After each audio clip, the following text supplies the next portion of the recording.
Today we're getting into the latest Tesla news, including the new Model Y configuration, Model Y design updates, Tesla and Starlink, Cybertruck sightings, and more, so let's get into it. First up today is Tesla is in the process of rolling out the latest version of their FSD beta, and about a week away from raising the price to $15,000, Tesla is potentially in the process of removing strikes from FSD beta customers. The FSD package comes with the features it includes, but the FSD beta requires an owner to request the beta.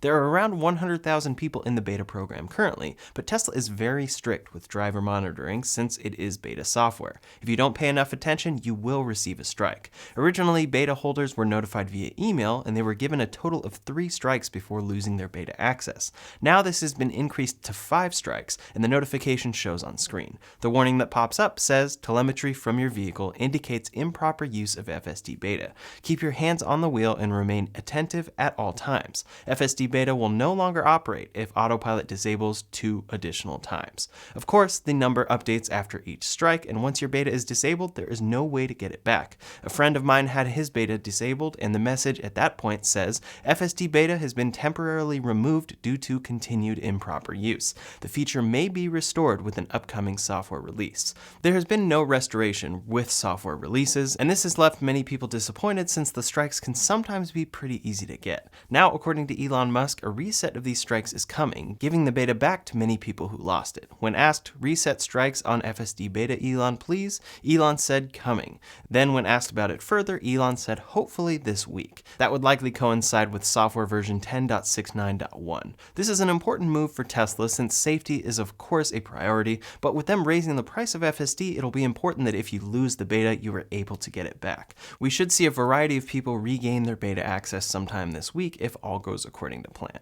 Next up today, Tesla is continually rolling out new features in their apps and software. Some recent software updates on screen allow you to move the positioning of the blind spot camera, sync your settings via the cloud, and will improve certain UI elements. But now there's a new feature Tesla is slowly rolling out to check your Tesla's battery health. Essentially, this is set up to run a diagnostic once you are requesting service for a battery concern. So it's not something that easily is shown in the app, but Drive Tesla has reported how to do it. You go to Service, click Request Service, select Battery, Range, type in Loss of Range in the description, tap Next, and then the app will run a self-diagnosis to check battery health on your car. Unfortunately, this is being rolled out slowly, so some people get to this step and find that they booked a service appointment. But some customers received an update about their vehicle range where it says no issue detected. Displayed range in your Tesla is adapted based on fixed EPA test data, not your personal driving patterns. It's natural for this to fluctuate slightly based on how the onboard computer calculates range. Your Tesla's actual range depends on many factors, particularly your environment and personal driving habits. The best way to monitor your personal range is with the Energy app located on your Tesla's touchscreen. So far, people who have received something back within the app have only received this message, so there haven't been people finding battery issues this way.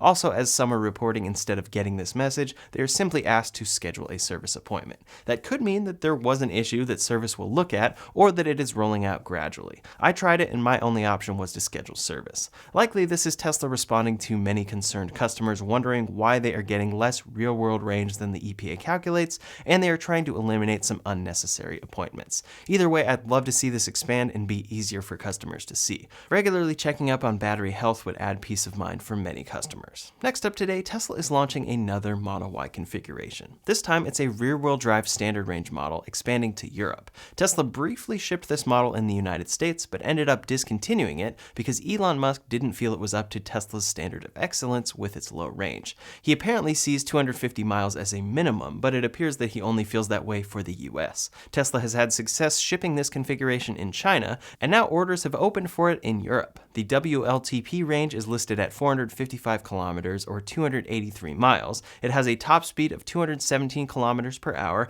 and a 0 to 100 kilometers per hour in 6.9 seconds. As pointed out by Electrek, in some markets this car is available for around $20,000 less than the base model, long-range Model Y, available in the United States.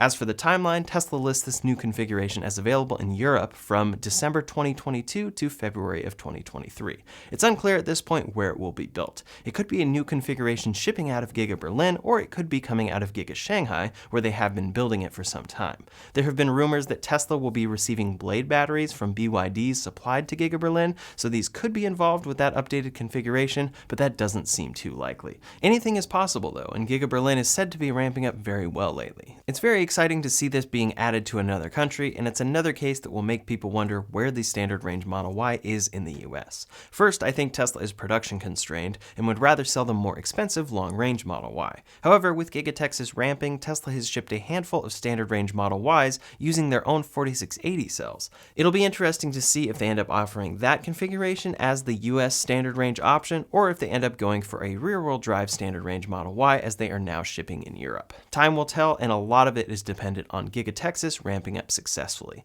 At the same time, Tesla is proceeding with a few updates on the Model Y's design. Tesla is finally adding the updated door panels that extend the dash trim. This was reported a few weeks ago, and now we're seeing customers receive their cars with this updated door panel. At the same time, Tesla appears to be finally adding the cargo cover to a Model Y built in Fremont. A subscriber took delivery of their 2022 Performance Model Y, and it included the cargo cover. This is the first time we've seen Tesla ship this out of their Fremont factory. I haven't seen this on many cars out of Fremont, so this change could be coming slowly and could be on performance vehicles to start. Many have wanted this feature for a long time, so it's great to see it finally coming from Tesla's main US factory. We've seen it at all of their other factories on the Model Y. Another bigger update for the Model Y comes with Matrix LED headlights. For long-range Model Ys out of Fremont, Matrix headlights are being added as of August 5th. Previously, they have been on the Performance Model Y and the Model 3. As noted by Drive Tesla though, this change is apparently only temporary. Tesla is planning to revert this car back to non-Matrix headlights, but supply shortages have forced them to ship cars with them. The customer I just mentioned who received their Model Y with the door panel trim also received Matrix headlights on their long-range Model Y. First deliveries with these lights have begun, so if you're taking delivery of a Model Y soon, you could very well be receiving them. It'll be interesting to see how long it is before Tesla reverts back, or if they end up sticking with these for deliveries from now on. They're definitely a great standard feature that I think should be on cars this expensive. Have you taken delivery of a Tesla recently though? Did you receive any of these updates? Leave a comment below to let me know. My Model Y long range in white with white interior and Gemini wheels has had its delivery date consistently pushed back throughout the year, but the latest says September 10th to October 8th. I'm curious to see when this car finally arrives and which of these features I end up receiving. I'm hoping for the cargo cover and Matrix headlights, but we'll see. Next up today, Tesla has been spotted with a beat-up Cybertruck prototype in the wild. This photo was posted on Twitter and shows the Cybertruck being unloaded from a truck. What many are noticing about this photo is the sheer amount of testing equipment attached to it. The wheels are very different than we've seen and likely for testing purposes. They also appear to include testing devices within the wheel as well.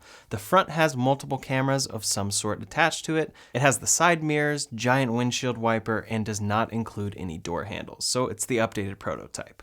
Clearly, this truck has been through some vigorous testing, and it's great to see. It's covered in dirt, and its rear fender looks like it took some damage. Tesla specifically wants this truck to be great for off-roading and be very durable, so this testing is absolutely necessary. Many have speculated that since there are many sensors and cameras attached to this truck, in this photo, Tesla is still finalizing the camera setup on the vehicle to enable autopilot and FSD, since it is unlike any car they've shipped before. We can see a camera sticking out above the front right wheel, 2 cameras or sensors on the front bumper, and there is likely more on the other side. It's another small update for this heavily delayed truck that shows that Tesla is clearly working on it. Elon has reiterated a number of times recently that they plan to be in production and shipping this vehicle in the middle of next year. Next up today, Tesla is moving heavily on their Tesla bot project known as Optimus. Tesla teased this robot at AI Day number 1 and revealed a lot of specific specs for it, but did not have a prototype to show. Instead, there was a dummy on stage, which they also put on display at the Cyber Rodeo. Elon Musk has since talked about how the Tesla bot will be incredibly important for the future and could change the way an economy functions. He announced that Tesla would be holding AI Day number 2 and that it was pushed to September 30th, quote, as we may have an Optimus prototype working by then. In a piece written by Elon Musk for the Chinese media, he went into a lot of detail about this robot, saying, quote, Tesla bots are initially positioned to replace people in repetitive, boring, and and dangerous tasks, but the vision is for them to serve millions of households, such as cooking, mowing lawns, and caring for the elderly. As for a timeline, he added, "We plan to launch the first prototype of a humanoid robot this year and focus on improving the intelligence of that robot and solving the problem of large-scale production." Then Tesla posted a teaser photo of AI Day number 2 on their Instagram. This photo was originally unveiled at the shareholder meeting, confirming the date for AI Day, but it also appears to show vastly updated hands for the Tesla bot. This goes in line with what Elon confirmed on Twitter, that Optimus won't look the same or even very similar to the prototype displayed at Giga Texas. What's interesting too is that Tesla's caption for this says, "If you can run faster than 5 miles per hour, you'll be fine." This is referencing jokes Elon Musk has made earlier about the dangers of a humanoid robot, and it could be that or a hint that this thing can actually walk. Many are expecting that there won't be much to show on AI Day number 2, but we could very well be surprised. In any case, after all of this, we have seen Tesla going on a hiring spree for this robot. They are specifically hiring motor and actuator designers and engineers. As noted by Electrek, the automaker is actually hiring more for the robot program than for its electric vehicles. Tesla's longtime lead electric motor designer announced this, saying, "The ability to simultaneously optimize designs for performance, efficiency, cost, and manufacturability is what makes Tesla the leader in electric motor technology. Developing a humanoid robot requires pushing the technology boundaries even further, bringing us new challenges. Finding talented and passionate people to join our growing team is fundamental." Tesla added 9 new jobs, most of which are in Palo Alto, but one of which is in Greece. These jobs include Senior Humanoid Mechatronic Robotics Architect, Actuators Test Engineer TeslaBot, Electrical Engineer Humanoid Actuator System Modeling, and more. Elon Musk said on Tesla's Q4 2021 earnings call that, "In terms of priority of products, I think actually the most important product development we're doing this year is the Optimus humanoid robot." I don't think many believed him, but Tesla is hiring in this regard, and AI Day number 2 is ultimately expected to be a large recruitment event for Tesla and this project. I'm very excited and curious to see what gets unveiled on September 30th. It could be something astounding or something far less than promised, but we'll see. Next up today, SpaceX announced a new partnership with T-Mobile to launch a direct-to-phone connection with Starlink Gen 2 satellites. Ultimately, with this partnership, quote, "T-Mobile aims to totally eliminate mobile dead zones by integrating their existing mid-band PCS spectrum into Starlink V2 satellites launching as soon as next year. This will allow phones to connect directly to the satellites without any changes needed to those phones. This will allow MMS and SMS text messages and eventually voice and small amounts of data anywhere in the world." T-Mobile also announced that it plans to include this service on its standard plans for no additional or increased cost. It could be a very big deal, as it would eliminate any dead zones from standard mobile connection. The speeds are very slow but incredibly useful when needed. Since new hardware is not required for phones to receive this, Tesla fans were wondering, will Tesla cars get this feature too in the future to connect directly to Starlink satellites for emergency calls/texts? Elon responded saying yes. As for what that really looks like and the timing, it's unclear. These Gen 2 satellites won't be operational until later in 2023, so this could still be a ways off. Either way, it's a big update and a good example of cross-company integration from Elon Musk. Down the line, your Tesla could have a connection when your phone doesn't, but we'll have to see what this looks like. It may be an added feature of the premium connectivity feature that Tesla charges $9.99 a month for. Next up today, some big news for Tesla's battery supply in the near future. Panasonic announced their plans to build a $4 billion battery cell factory in Kansas, specifically to supply Tesla. They're specifically planning to supply 4680 cells from there to Tesla's Giga Texas factory. That was actually announced back in July, but now it is being reported that Panasonic plans to move forward with another battery factory in Oklahoma. Originally, they were choosing between Kansas and Oklahoma, but now, quote, "The new Panasonic plant would come in addition to a roughly $4 billion EV battery factory that the Japanese company said in July it plans to build in Kansas." People with knowledge of Panasonic's plans describe the two plants as twins with similar capacity. Both Kansas and Oklahoma are strategically located close to Giga Texas, where Tesla is going to be growing the most in the coming years, so this makes a lot of sense. Elon Musk has continually reiterated that while Tesla will be making their own battery cells, they will need as many as they can get from suppliers, and Panasonic is prepping for that. Quote, "The Oklahoma state government has already approved an incentive package worth over $600 million for battery cell factory, but it's not clear when Panasonic will make a final decision. This isn't finalized, but it is something we could see confirmation of in the coming weeks. It's big for Tesla's future growth and securing millions of 4680 battery cells." Last up today, a few updates about other automakers. Rivian has begun first deliveries of their R1S SUV. This is a big deal as that car has been delayed and the R1T has been their focus. The first non-employee customer deliveries of the R1S occurred this week, and the first owner posted their photos on Reddit and the Rivian forums. Kyle Schultz from Rivian Stories also received his R1S. So far, there have only been 2 deliveries outside of employees from what we can tell, so it's a slow rollout, but it's exciting to see this vehicle getting delivered.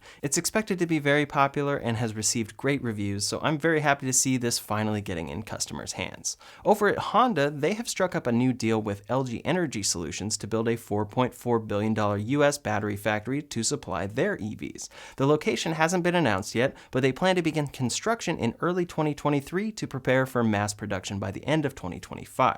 The production capacity is aimed at 40 gigawatt hours annually, and this will be supplying 2 vehicles Honda plans to make in the future, the 2024 Honda Prologue and Acura Precision.